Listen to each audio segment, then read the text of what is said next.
I was a forest ranger, responsible for maintaining the trails and ensuring the safety of those who ventured into the woods.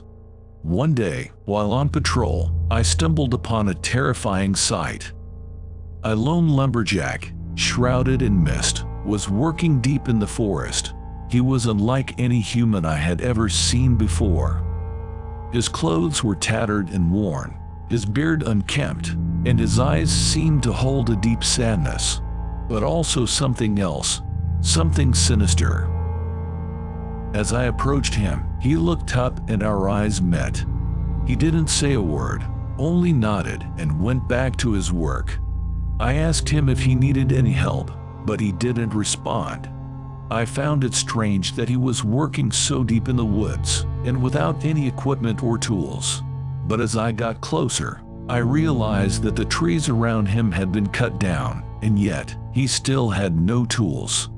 I started to feel uneasy.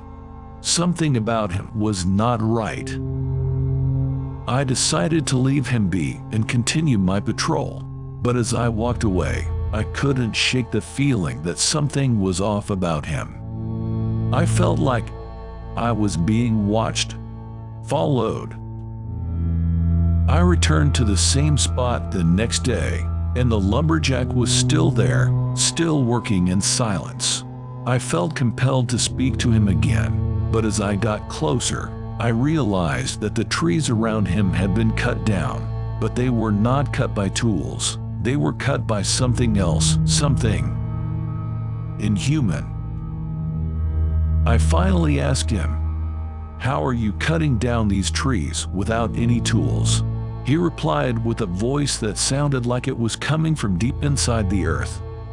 "I have been doing this for a long time," and then he paused for a moment and said, "I will cut down anything that stands in my way, even flesh." His eyes locked onto mine, and he proceeded to walk towards me slowly. I couldn't shake the feeling that something was not right. I felt a chill run down my spine as I looked into his eyes and saw nothing but darkness. I realized that this was not a human, but something that had taken the form of a lumberjack. In a panic, I dropped my lantern and sprinted to an opening in the forest. I left the woods that day and never went back, but I know that the mysterious lumberjack is still out there, working in the woods, cutting wood, foliage, and flesh.